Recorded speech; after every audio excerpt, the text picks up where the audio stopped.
Josh Green here for SecondsOut. Delighted to be joined by Leigh Wood here at the Ben Davison Performance Centre in Essex. How you doing, Leigh? I'm good, thank you, mate. All good. Yeah, good to hear. I mean, big opportunity first of all coming up for your good mate Jordan Gill. Just 3 weeks or so away now from Zelfa Barrett. Big opportunities for him and one that he's really had to wait for. Yeah, massive opportunity. It's a hard fight. Zelfa's a really good fighter, but I believe Jordan is in a really good place. This is the best Jordan Gill we've seen. He's got to go out there and take it, and I think he will. Talk to me about that relationship with Jordan, because I know you've known him for a lot of years now, and the stories have sort of been intertwined, and the rise you've had has sort of been twinned with what he's had as well. Yeah, so we've been on a journey together for a long time. Was at the England gym for pretty much, I think, 7 or 8 years together, lived together, and Jordan left the England gym, I think it was 2018, and signed with Coldwell and won the Commonwealth title within a few months, and I was getting promises of opportunities that just weren't materialising. Then one last one for the British title in the December of 2018, and that didn't come off. And I remember going back to where we was living together, and I was crying, I was upset, and he's like, look, he said, come and sign with Dave, like, you get opportunities. He says, he can't train you, but like, just sign with him, you get the opportunities. And then so I left the gym, left my manager, signed with Dave, and then by the March, I myself boxed the Commonwealth, won the Commonwealth title. Then I had a really good 2019, boxed in Nottingham, beat Doyle, beat Oliver Joyce in the golden contract. So it really gave me that surge in my career that I needed at the time. Fast forward, moved down here to Ben. Again, went on a crazy run for 2 or 3 years, I think it's been. And then Jordan hit a bit of a spell, was going for a bad time, needed a change, and I said, look, Ben's really busy with Leigh, like, I'm trying to get you in here, but it's hard at the minute. But I said, just come out to my training camp. It was a training camp for the Warrington fight. So just come out and camp, get your face in there, get training, get in the mix. I didn't know what he was going through at the time. A few weeks later, I didn't know how bad he actually was. But yeah, I got him out on camp, and he built a relationship with Ben and Barry and Leigh, and the rest is history. You know, it was pretty much in the gym from that point, and then the Conlon fight came around and completely changed his career and put him on a great path. And so we both helped each other along the way. He helped me when I needed it, and I've helped him get to where he needs to be. But most importantly, we both helped ourselves, because we both stayed disciplined, we both lived the life, we do everything right. So, how difficult was it to hear the sort of struggles that Jordan was going through, and as one of his best mates, just being there as a bit of a support and sort of offering the help that you could? Yeah, so I think he told me when we was out in camp, not long after. It's horrible to hear, and it's even worse to hear that they've not told you at the time. Obviously, sometimes people feel like the burden of other people, or they don't want to put their problems on someone else, or they might be embarrassed to talk to other people. But Jordan sent a clear message out there. If you're going through them things, you need to share it with people. You need to seek help. You need friends, family. Extremely important if you're going through something like that to share it with someone, because there is a lot of people that will care about you, and you'd be surprised who wants to help you. Let's talk a little bit about yourself. Gone a little bit quiet maybe on the Josh Warrington rematch. We saw him on Saturday night on the Dalton Smith undercard. Described you as a diva, wanting Floyd Mayweather money. What's your response to what Josh's comments? It's definitely not gone quiet, and I gave him a piece on Twitter last night. So that was going off, and I was tweeting with a smile on my face some of the things. I was really enjoying giving him some shit back, because it's just been going on like an ex-girlfriend recently. It just won't leave me alone. But I don't know, he has the audacity after me putting him flat on his back, but he does, and he keeps going on. So I'd love to shut him up for good. He says that I don't understand. He says that I'm demanding Floyd Mayweather money, which I'm not. I keep saying this, but if you have a fight with someone, then you win that fight, and then go into a rematch. Would you say the winner would get more money than the rematch? Absolutely, yeah. So I'm not being a diva. In fact, obviously it was a bigger stadium last time. To fight in my own city in Nottingham, I'd probably take the same money as the first fight, but he should take a little bit less, so that money should go on top of my purse. Obviously, being a small arena, less revenue, I'd take the same money. But it's unbelievable. I think his demand for the money he wants is probably he's probably been a diva, because the last time he won a fight, I can't even remember when it was, and he's coming off another knockout. So I think he needs to reassess his value, to be honest.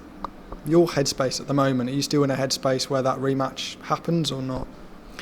Yeah, I mean, ideally, I'd love to shut him up for good, but if it's someone else, it's someone else. I think he's making out that I've got no options, but I've just won Fighter of the Year.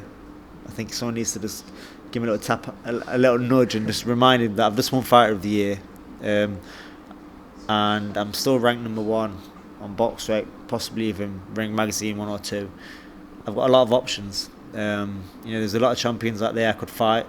I'm getting called out by people at the weight above the weight I've just moved to, because I'm probably the money fight for most fighters at my weight. I draw the biggest crowd, and I think Josh needs to remind us where he's at and when the last time he won a fight, to be honest.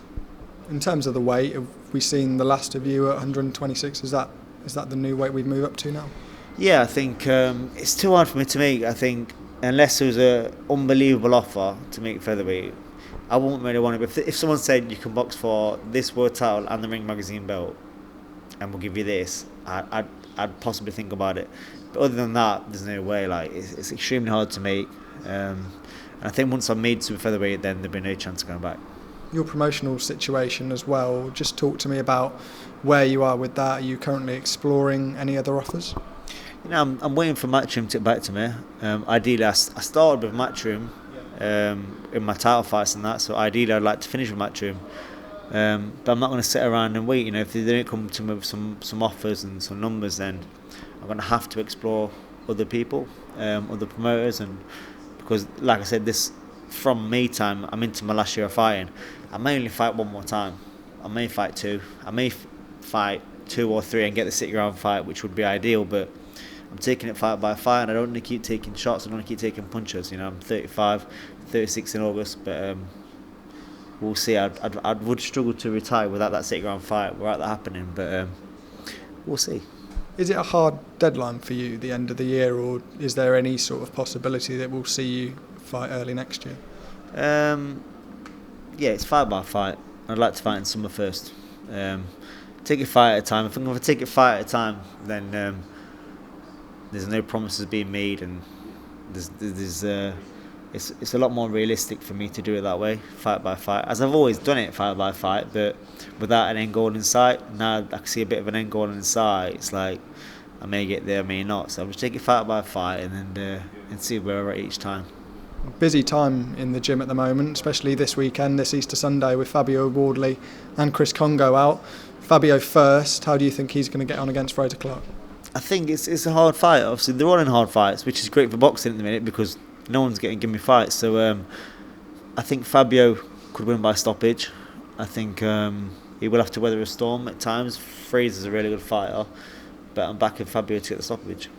Big challenge as well for Chris Congo, and it would be a big statement if he was to go and beat Florian Marco.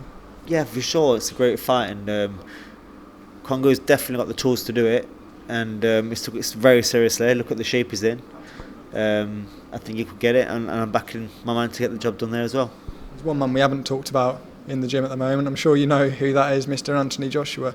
What's it been like to sort of have him around, sort of a gold standard, I guess, of what you can achieve in this sport? Yeah, a great attribute to the gym. The way he does things, I'm always picking his brains, whether it's recovery or things he does, warming up, training. Like I'll be always analysing and asking him things, but just a sound guy. Like, credit to the gym. Have you noticed a difference, whether that's sort of technically, physically, or even mentally, since he's come into the gym those few months back? Yeah, not so much in his personality, like like when he's coming in and out of the gym, like how he is, but with Ben and Leigh and Barry, like it's very clear what he needs to do. And maybe at first, you'll be asking, what about doing this, what about that? And I was like, I kept seeing how he sat there, and I said, just do what they're telling you, and I think he went out there and did it, and everything that was in front of him happened. So he'll have a lot more confidence going into other fights, knowing, obviously, the 2 fights now, knowing like what was said, what was practiced, what was drilled, how clear it was and pretty much happened to a T, he'll have a lot more confidence in them. So I think he's only going to get better. And I've said I don't want to sound like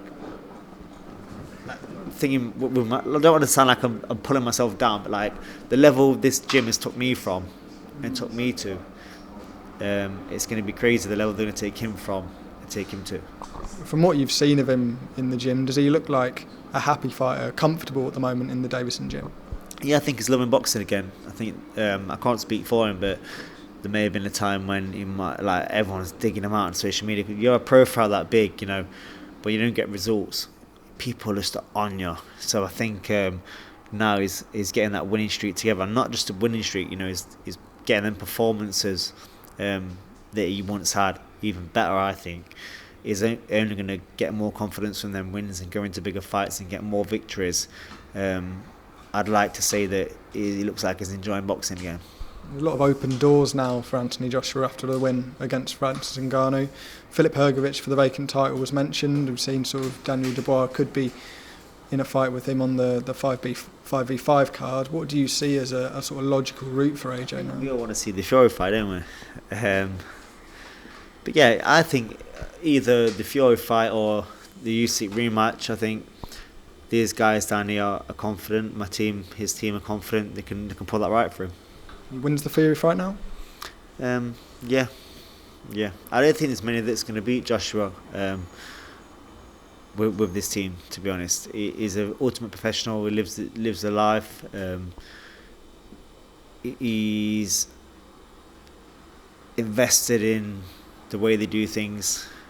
He's learning all the time. He's picking things up, and everything's so clear cut down here. Like, he's going to take some beating, to be honest. Leigh, cheers for your time. Really appreciate it, and hope you have a fight date soon. Thank you.